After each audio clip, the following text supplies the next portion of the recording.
And we actually did write that good-looking part for the bio. Yeah. They had us send a bio, and so we were like, we should probably, include that in there. Right. Yeah. It was. We said drop dead, but she just kind of made it her own, which was good. We appreciate that. So when we were asked to speak about the board game Risk, I thought to myself, I haven't played that. I like it. I wasn't very good, but I guess I could come up with a few tips. I'm Kenny. I'm Danny. I'm in red. Kenny is. Danny is the one rocking the blue. We do want to thank you for coming. It means a lot to see some familiar faces out in the audience and also some new faces that we haven't met. There is going to be a question and answer time at the end of the presentation. So as we're talking, if something piques your interest, just kind of log it away and we'll revisit it at the end. And then if you don't get time to ask your question, we'll also be hanging around in the front just hoping that people come talk to us so we don't feel alone. Yeah. Speaking of not being alone, that's one of the interesting things about us is that Yeah. we're twins. We shared a womb, we shared a room, we were roommates in college, and we just want to fill you guys in a little bit of our background as to what we did and then how we ended up here.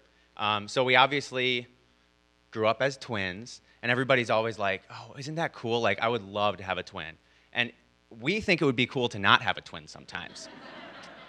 So our mom would always dress Kenny in red and me in blue, and that's how people could tell us apart when we were really young, before we would do our own shopping for clothes. But clothes was always something that we never shared. We never shared socks or underwear, and we had two separate sides of the closet because we identified who we were based on what we were wearing, because people would see us at school or whatever, and they'd be like, okay, Danny, you're wearing this. Kenny, you're wearing this. I'm going to remember that. So it was helpful, too, because Kenny was the attractive one, so. Right. Yeah, that was really helpful. Yeah. So we never shared clothes. Clothes actually meant a lot to us because it actually was an element of our identity. And looking back on the path that we've taken for our lives, it's been interesting to identify that. I think that was a subconscious thing. That's not something you really come to terms with when you're 4 years old.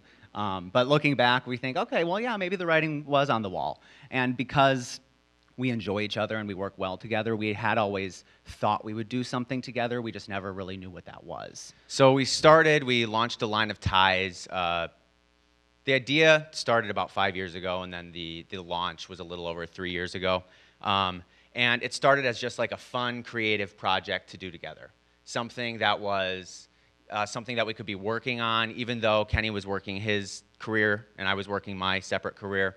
It was something that we could talk on the phone about regularly and strategize, because we're creative thinkers just like you, and you always want to be doing something.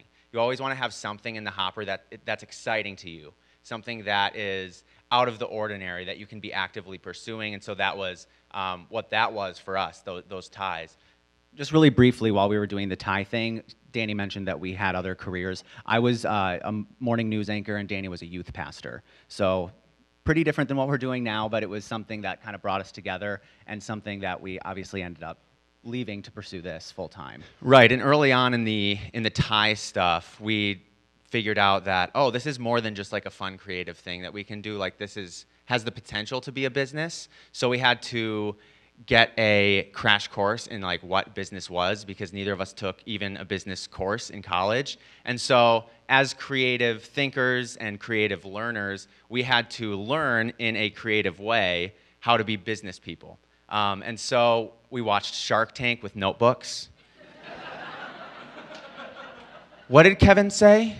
We're like Googling things. Yeah. What was that really cool thing that Robert said? Yeah, I'm going to use that. So we would like write down things and then we'd Google it, and that's how we would learn. We watched How I Made My Millions, which is just a show on CNBC, I think, about people who had ideas. That one was less helpful though, because we still haven't made our millions. Right. We're just waiting. So. Yeah.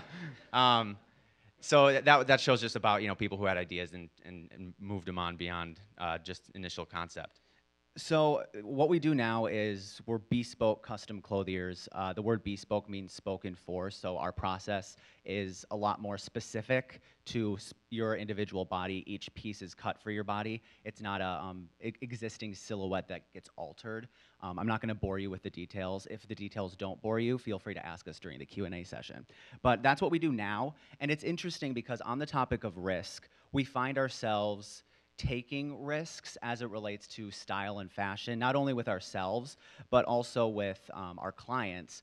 We kind of see it as one of the pieces of our job to force our clients to get a little uncomfortable with some of the choices that they make as far as the styling or the fit. If it's something that they're not used to, it doesn't mean that it's the wrong thing. It just means that it's a different thing. And it's our job to help our clients navigate those sometimes tricky waters. And let's be honest, Minnesota isn't really the mecca for style or fashion. Right. We do love being here, though. And actually, that realization of it's our job to get our clients to be a little bit uncomfortable and take a risk, and it's our job as a result of our end goal to take risks ourselves. We used to, when we were just starting this, we used to kind of do recon on the people we would be working with. We work individually with people.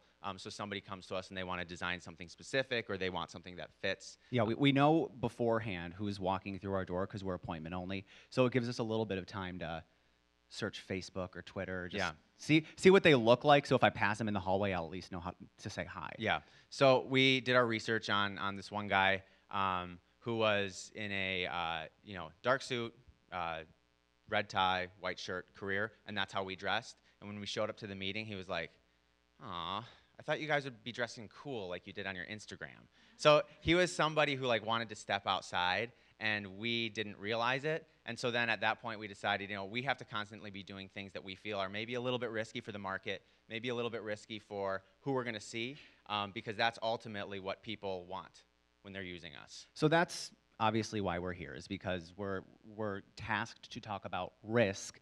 And I think it's important to identify that just because you don't love roller coasters or skydiving, it doesn't mean that you're exempt from risk. Risks are things that all of us encounter at some point in our lives. Some of us are more wired to be a little riskier, but everybody in this room is going to have risks and has had risks that they've had to deal with. And we're by no means the experts on risk. It just so happens that we've taken a lot of them recently, and we do take a lot of them. So we've identified some points that have helped us as we've moved forward.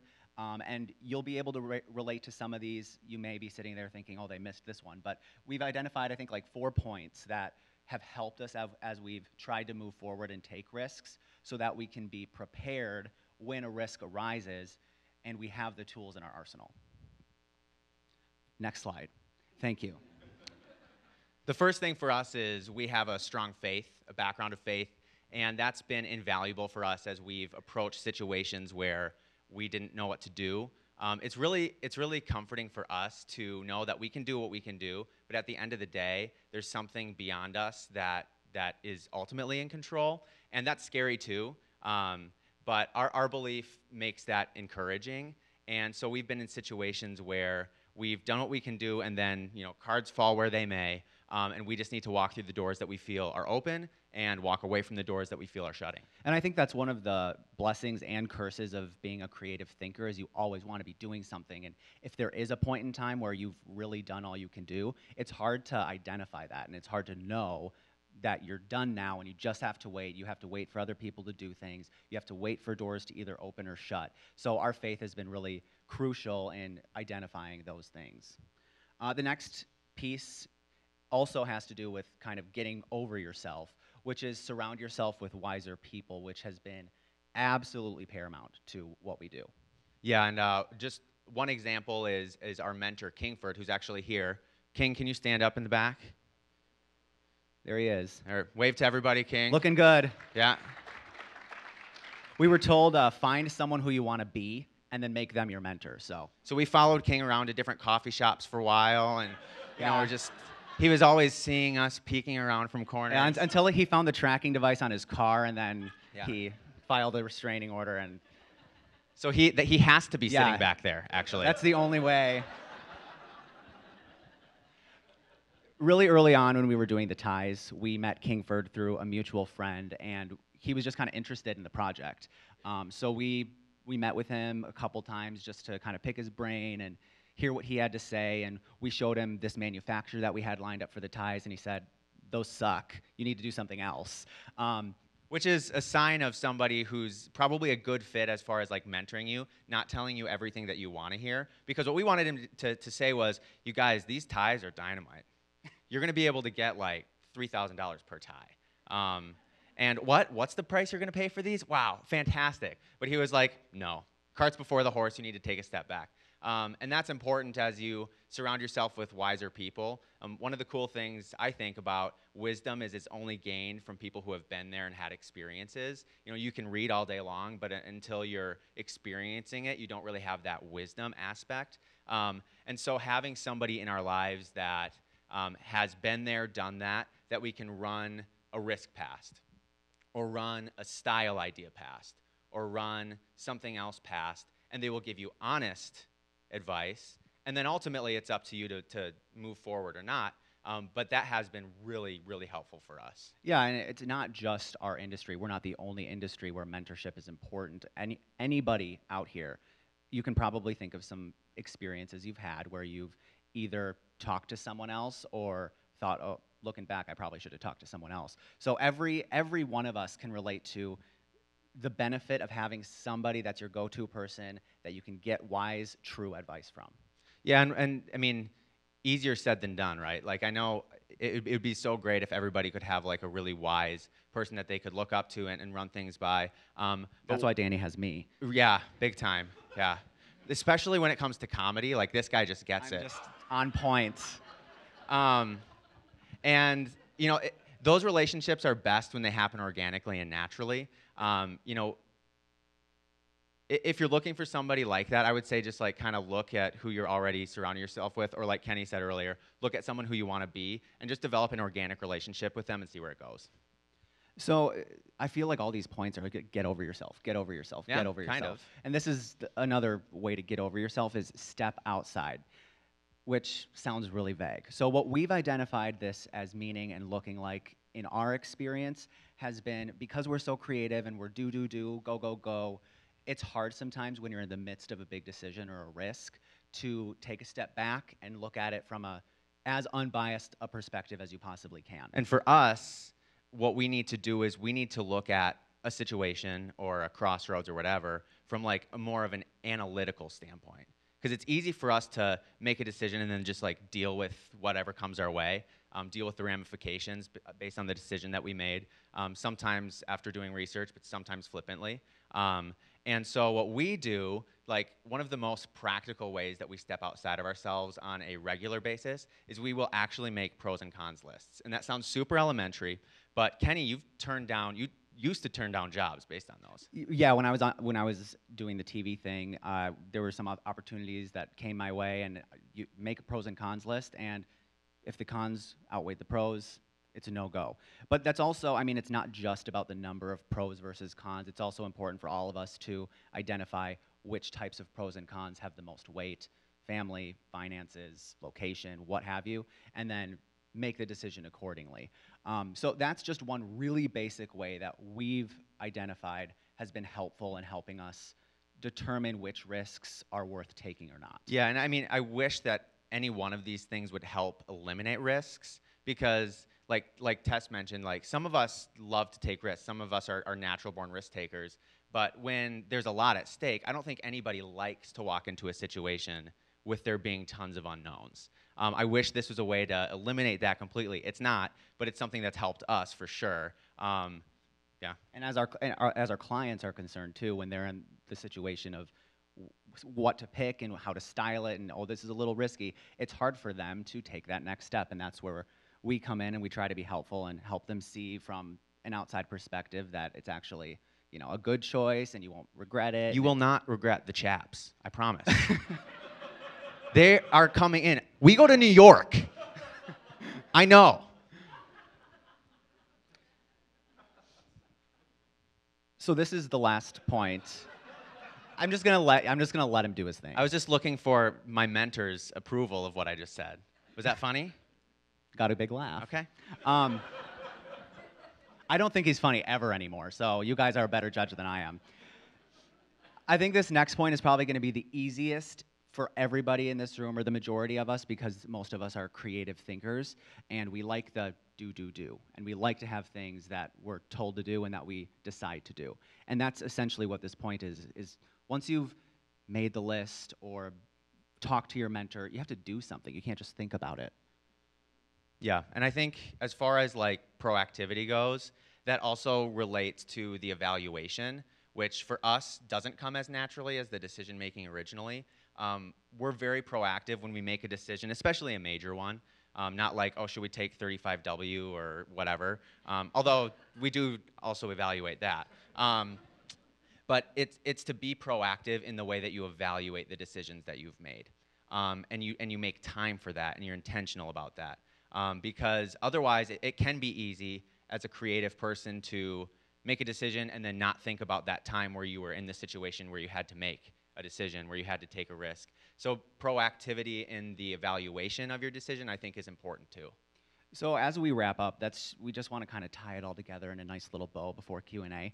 I don't remember, I don't even know where I heard this figure, but I heard somewhere between 5 and 10 times in everybody's life, like if you're on your deathbed, you can look back at the trajectory that your life took, and you can say, these are the 5 or these are the 10 decisions I made that made my life turn out that way, which essentially means none of us are exempt. We all are going to have to make big choices at some point in our lives, some of us more than others, but it's important to think about ahead of time.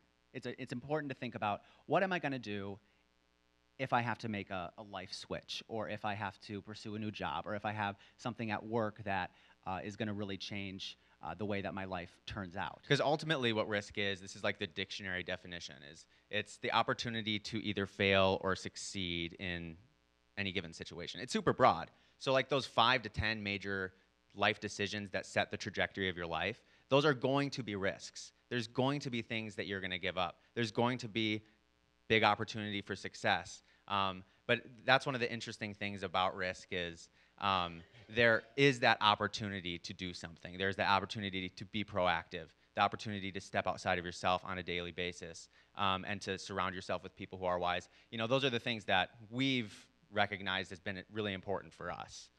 Yeah, so as we leave here this afternoon, I mean, I'm not going to like say, here's your homework, but it would be good to think about, you know, which of those things that those stupid King brothers said actually make sense for me.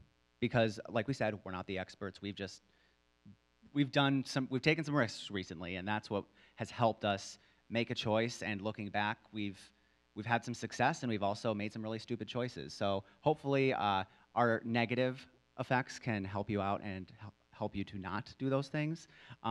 But we do ultimately want to just encourage all of us creative minds to look outside ourselves, step outside ourselves. And don't be afraid to look stupid, too.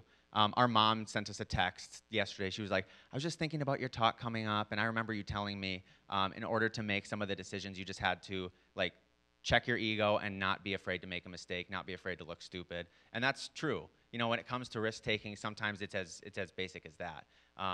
It's just stepping outside of yourself and not being afraid to make a mistake, because that's, you know, sometimes where more things are learned than in the successes. That's all we got. So question time. Come on up, Tess. Thank you, guys. Okay, everyone. So we are entering the Q&A section of our talk, and I have a mic, as you can see, and I will come around. If you have a question that you would like to ask the King brothers, raise your hand. I will bring the mic to you, and please make sure you speak into the mic, have quick, concise questions, and then hand it right back to me, so that way we can get as many questions in as possible with the time we have. So while people are thinking of what their questions are, I have a question for you too. Flipping this around and looking at not necessarily the risk you are taking in going into the fashion industry, but potentially someone who is thinking about getting a suit, or like what's the next step and the risk that they are taking. Can you offer some reassurance in the path that they want to go down, or like that can be an intimidating step. Like if you come from a culture that doesn't wear suits, um, and you want to take this big step, but you're not sure if it's the right time or if you're in the right scenario or what is the right scenario. Can you speak to that a little bit? Yeah, well, I mean, for this person that you speak of, it's actually Who are they? Where are who they? is it? Who is it? It's my husband, let's be real. All right, all right.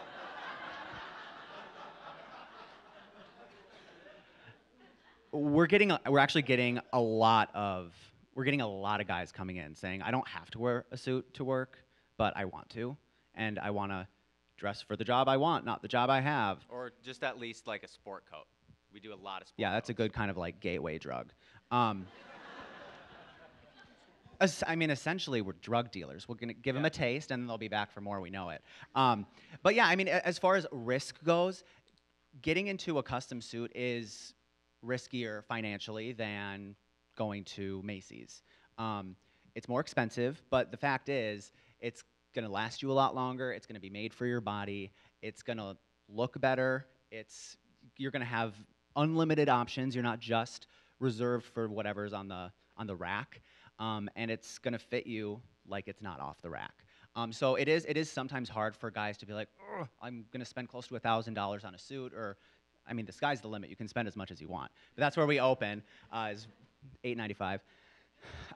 In case you're wondering, tell a friend. Give or take, you know. But yeah, I mean, it is sometimes hard to say, oh, now I'm going to start doing that. But I guarantee you, if you're debating, you're not going to be sorry that you did it. It's a risk that is going to turn out positively. Hi, I was actually named after your sister. My name's Greta Lausch. So that's just kind of a cool fact. But we were wondering how you got your like huge, big, famous clients, and like how you approached them, and like how you got that going, I guess. It was the same way that we met Kingford. We just followed him around for a while, freaked him out. Yeah, actually, that's what's interesting about those athletes is they kind of just came to us, which I know is weird. But we're pretty active on Instagram. We try to be really intentional about what we post on Instagram, making sure it's on brand and making sure people can see a glimpse into our lives, but also a glimpse into like the actual finished product. Because probably more than half the people that are following us on Instagram just like to see like cool outfits. And then a smaller chunk, you know, are local or are in other markets that we work in and are really liking to look at the actual the details and things like that. But with the athletes and stuff, like we were approached by their representation, whether that be like a publicist or an agent, because they just needed suits, or wife, or you know, a fiance, and they just needed suits. And then I was just going to say really quick, the nice thing about working with them is they're kind of used to being told what to do by other people. So when they come to us, a lot of times they'll have like an idea, blue, I want a blue suit. And then we ask them, how do you want the lapels? What do you want to accent? I don't know, just do something. So it's nice getting them in the door, and it gives us credibility, which I think is really important, especially given our age and all of that. But it really has happened organically, and I wish I could tell you, you know, where to find Carl Anthony Towns, but he just kind of wandered in. I mean, we knew he was coming. Yeah. Guys, could you talk about, with risk, can you talk about potentially one of your greatest failures and how you may have turned that into future success? What would you say failure is? Give us a second.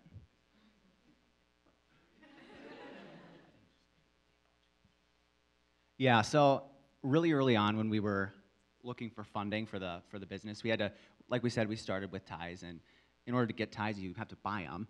So we had to get funding, and that, I would say, was probably the biggest failure. I mean, we got it eventually by scraping some things together and piecing things here and there, but we were so new.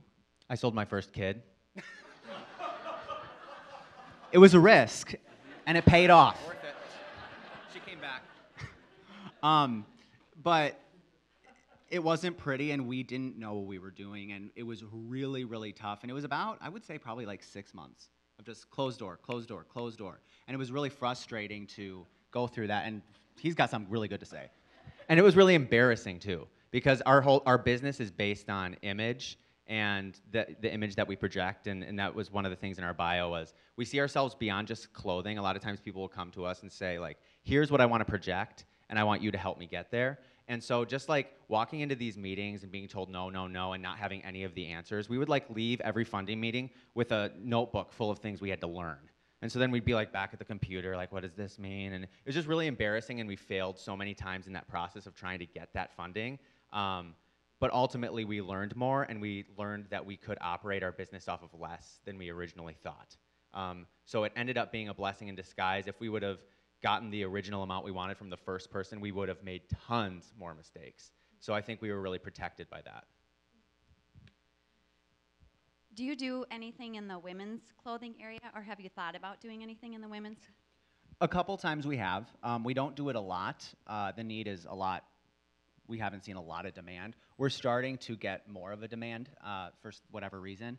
And so it's something that we're planning to do more of, and we could do more of. We just haven't really had a lot of opportunities to do a ton of it. We have another question. I just have to make my way. Can you raise your hand again? Thank you.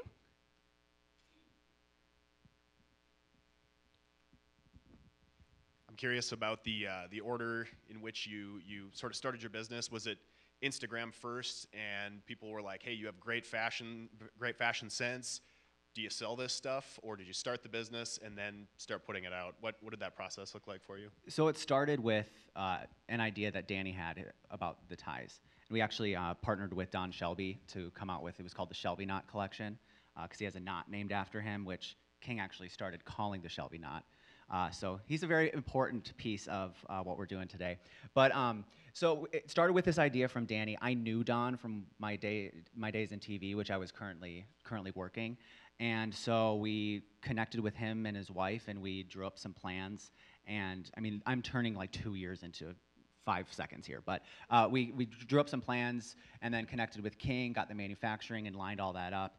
And then it wasn't until during this time we were trying to figure out which social media was going to work, because we had a blog, but nobody wanted to read our blog. And our business is so visual. I could try to explain to you what Danny's wearing, but it just is something to see it. You could see it and you can like it, or you cannot like it. So we were trying to figure out what social media, so we started the business with an idea. We realized it was a business. We took those steps. We were using Facebook a lot. And then as soon as we started doing the custom clothing piece, that's when we started Instagram. Because we knew, Instagram is one of those few things in life where if you work at getting followers and exposure, you can.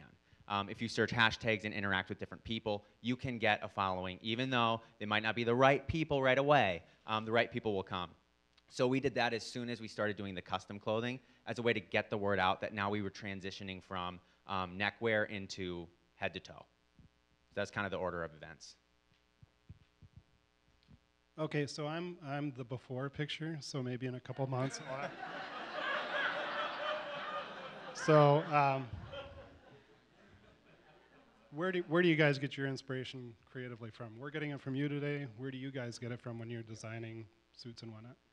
We have a number of different things that we do. One thing, we just peruse social media. There's a number of different accounts that we follow and people who we think are really stylish that we look at, and we try to come up with our own interpretation of what they're doing. That's also one of the really important reasons why we go to New York and why we do traveling. It's because it's so nice to just be able to sit somewhere and watch, just people watch, and see what are people doing, what do you like, what do you not like. We get a lot of inspiration from the trade shows, just the industry stuff that we attend, because we can kind of see what's coming and going. We can kind of see different colors that we're really being drawn to. And then it's also just playing around with different things. And wouldn't this be cool to do a horizontal stripe instead of a regular stripe? Or wouldn't it be cool to do this as a pant? I've never seen it done. Have you? No. Let's try it.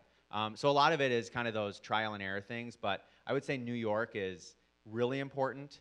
As is just staying kind of on top of what are other people doing, and then figuring out a way to do it a little bit differently.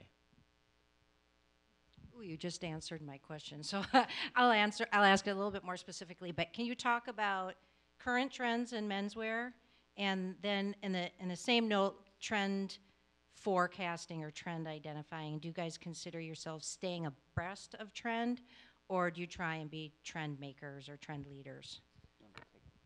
I'll start it and you can finish it. So as far as current trends in menswear, one of the things that we're seeing is sport coat, or traditionally sport coat cloth, which is just bolder patterns, being woven a little tighter so that it will hold a crease in the pant and you can wear it as a full suit.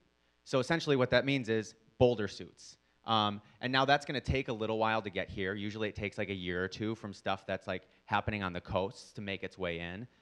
But the benefit of men's fashion is that it doesn't change as regularly as women's fashion does. So once it's here, it's going to be here for a while. And so we're trying to do a little bit more of that. I don't know if you guys have seen on our Instagram, but we have like these, like, some would say gaudy, but they're like plaid suits, and they're just like, but yeah. But soon, just you wait. Yeah.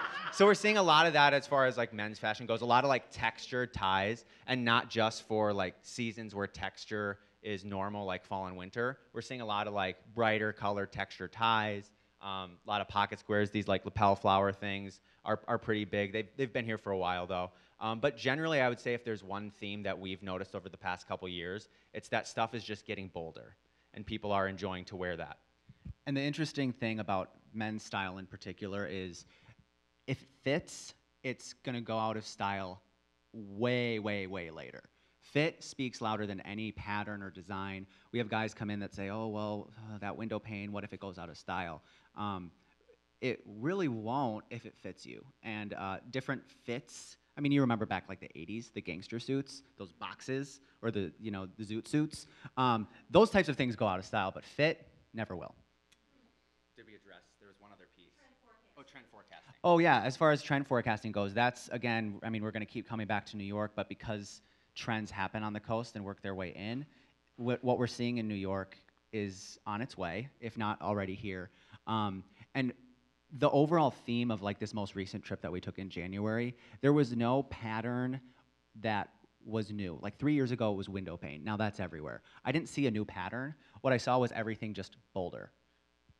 One example of that is there's a brewery that we go to called Heartland Brewery in New York, and it used to be right across the street from the Details offices, the magazine. And so, what? Vogue too. And Vogue. So we would sit there and we would watch the people as they would come into meetings and leave meetings, and we'd see just all the different things. And I remember sitting there, this was like 4 or 5 years ago, and everybody that was walking in had like one pop of color, like bright red gloves, or like a super blue bag, and then black everything else. And I came home and I was like, I told my wife, I was like, pop of color, that's where it's at. She's like, yeah, whatever. And then like 2 years later, that's where it was at. So it really is, I mean, it does translate.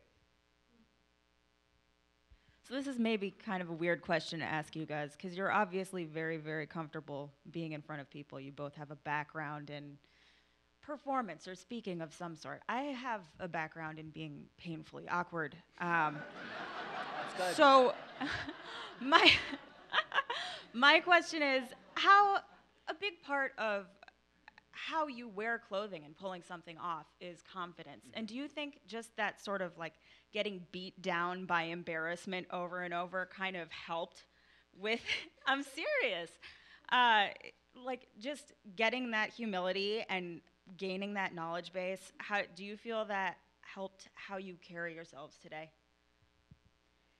Yeah, I mean, I think that's a part of it. When you get to the realization that you're not embarrassed to make a mistake or feel stupid, like we kind of mentioned in the talk earlier, it makes it a lot easier to stand in front of people. And if I fall on my face, yeah, I'll be embarrassed for 5 seconds, but I'll get over it. But I think the thing that's interesting about specifically what you mentioned, like the confidence piece, especially with what we do, I would say that's probably one of the most rewarding things of what we do. We'll get guys, because a lot of times when you're getting custom clothes, it's because other clothes don't fit you, whether you're too small or you're too big. So I think it's so rewarding when we deliver something for a client and they look at themselves in the mirror and they're excited about the way that they look. And we also work with a lot of grooms, and they come to us and they want something that's going to be like versatile that they can wear after the wedding. And a lot of times they'll know that they look good and they'll send us like pictures of the wedding because they want us to see like how good the suit looks. And that's exciting, that confidence that they have. That's really fun for us to see. Yeah, so it's not, I mean, your confidence isn't 100% based on the way that you look, but when you look really good, you do feel really good. Do you guys ever not look amazing? Do you own sweatpants? Oh, yeah. Yeah. You should have seen us when we were writing this talk. Yeah, there are people who are like, so do you like sleep in your suits? The reality is I come home from work, and by the time I like get into the door, all of my clothes are off, and I'm like in Lululemon, just like past it. No, that doesn't happen. But we don't always wear suits. Actually, a lot of times what we're doing now, just because we're doing so many sport coats for people, is probably half the week we're wearing jeans or other like dressier trousers with a sport coat, open collar. But today we figured we'd really step it up. At what point did you decide and know that it was the time to quit your other jobs? Like, where were you in the evolution of your business? Yeah, that is a good question. So, It wasn't a good time. yeah, it wasn't a good time. The way that worked was we'd heard from another one of our mentors who we meet with regularly when we're out in New York. He said, "You're never going to make it work until you absolutely have to make it work." And that was true. We had other jobs. We had a fallback plan. There we go. And it wasn't a good time. And I feel like that's part of taking risk is it's not always going to feel like, oh, well, this is the right time, but you just kind of have to do something. And the way that it worked in our particular case was I had a TV contract, and we were on a run, and we were talking about the business, and Danny was up here, and he was the one doing like the day-to-day stuff.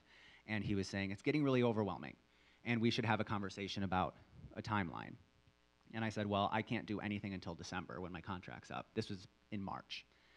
I can't do anything for like 8 months till my contract's up. And we ran in silence for a while. And then Danny said, well, what about December?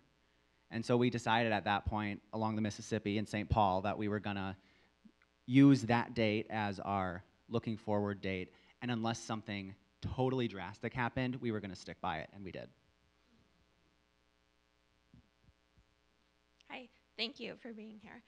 So my question's about finding partners in the community. So you say that you dress people from head to toe. You don't. I'm guessing you're not barbers. So how do you find like partners for your clients and for your own business? You guys have some amazing photography of yourselves. Like how do you choose and then reach out to and make start relationships with other people? Yeah, and that's another one of those things I think that happens organically. Like you are introduced to somebody somewhere, and then you have their card or whatever, and then you log them away. A lot of stuff that we find ourselves, when we partner with people, it comes from like a pre-existing relationship, and we've known what they've been doing. We've been following them for a while, and then when somebody says, "I need shoes. What do you suggest?" Oh, I know who we're going to suggest. It's going to be the person that we have that great relationship with, and that goes for everything. Watches, pocket squares, stuff that we don't make, shoes, socks. It comes from the different trade shows that we go to in New York. We always go looking for something specific, and then having those conversations intentionally, and then maintaining that relationship so that when the time comes for us to need them, that we've got them. And so I mean, there is a lot of strategy and being intentional about those things, but a lot of it just happens organically, kind of like the mentor piece. Yeah, that's one of those things where there's really only so much you can do until you absolutely need to do something, and then at least you have the tools in your back pocket. Hi, it's Kathy, and interesting because my business name is Back Pocket, so this segues quickly into what you're saying. You're welcome. Yes, thank you. And this is not a paid, I'm not a plant. I wanted to second your notion that it brings you ultimate confidence to have a well-fitting suit, and wanted to echo what you were saying to the woman who was shy and awkward, but I follow it up with a question, is how do you get clients to understand, other than a testimonial, right, that when they walk in the door, they don't have to be confident, but they can exude confidence with a well-fitting suit? You could be the shyest person in the whole world, but when you're wearing a well-fitting suit and you walk in, it just translates to, this guy's got it going on, he knows what's happening, and he's not wearing a Men's Warehouse suit. No. Yeah. So my question is, how do you relay that without saying, oh, here's a testimonial of someone who got a raise because he wore a great suit? Right. Yeah. I don't know that there is a right way to fully prepare somebody for that, level of confidence boost if they are really, really shy. And a lot of times that's what I like about the grooms is they'll come in to our studio and their fiance is the one who's making the decisions, which that's fine. And they just they don't really know what they want, so we help them, and then they're the ones sending us the pictures because they know they look good. It is one of those things that I wish we could fully prep people for, and I think people would ultimately buy more if they knew. So if you figure out how to fully prep somebody for the attitude adjustment after the custom suit, let us know. But I think, it is one of those things where a lot of our business is referral reliant, so we do get a lot of referrals from people who know someone who's wearing our stuff, and that probably comes up in that conversation. Like, I put this on, it fit better than anything. I feel like $1 million. But I don't know that there is a way to fully prep somebody who's on the more shy side of things that, or they're not confident, that once you put this on, you will feel a little more confident. Sorry, I didn't really answer your question. Well, we have time for one more question. I believe there was one in this row. And again, we'll be here, so if you want to come up afterwards, that's fine. As businessmen, how do you manage risk, and how risky are you with some decisions, but knowing that you're not necessarily jeopardizing your entire business by just saying, hey, we got to go with the zoot suits or something like that? Right. Yeah, that's a good question. So the risks we take or have taken to start our business, they have all been very calculated. They haven't always worked out the exact way that we planned, but we haven't ever done anything flippantly, and we don't ever do anything flippantly. We always have if it's major, yeah. We always have a conversation about everything. Every email we send has both sets of eyes on it. We do everything really calculated, so the risks that we have dealt with, we've thought a lot about, and we've just, I would never have said, looking back, that we were really risky people. I don't even like roller coasters. I hate that stuff. So over the last few years, the more you take risks, the riskier you're going to get because you are more confident in your risk-taking ability, and I think that's been kind of the cornerstone of the way that we've taken our risks. Yeah, but and that's really major things, like let's quit our salary jobs and pursue this thing that wouldn't even be able to pay one of our salaries yet. But I think as far as smaller things, like should we pursue this thing, for this event, this fashion show, whatever. That's not a helpful example. Nobody knows what you're talking about. For example, should we make a tuxedo for somebody for a fashion show with the opportunity that for free that it might not ever come back around to us? Because we're going to be out. It's not cheap to make the stuff that we do. So we're going to be out if it doesn't translate into anything. So that's where it's we don't necessarily spend a whole lot of time strategizing, well, is this the right time? It's one of those things where we make a short pros and cons list. What's the pro? The pro is we could get tons of press from it. The con is we get, nothing. So let's take the risk with the opportunity that we might get tons of press for it. I'm thinking most specifically of, we did a tuxedo for Jason Matheson for the red dress collection this past year. And that was the thing. It's tuxedos are expensive to make. Fashion shows haven't really paid off for us in the past. What's going to be different about this one? Well, Jason has his own show that's now getting a national test run, which is kind of cool. But we'll be able to be at the show. We'll be able to. We got an article written about us in the Star Tribune. We were on Jason's show twice, and we were on Twin Cities Live. That paid off. And now that he's doing a national run for his show, he texted me yesterday, and he's coming in to get some custom suits for the show. So it ended up working out. Yeah. So it's but we didn't think as much about that as we did about should we quit our salary jobs. There's different risk levels where it's at the end of the day, if we're out the cost of a suit, we can handle that. So that was a little more flippant. Awesome. Well, boys, thank you so much. Can we give them a round of applause?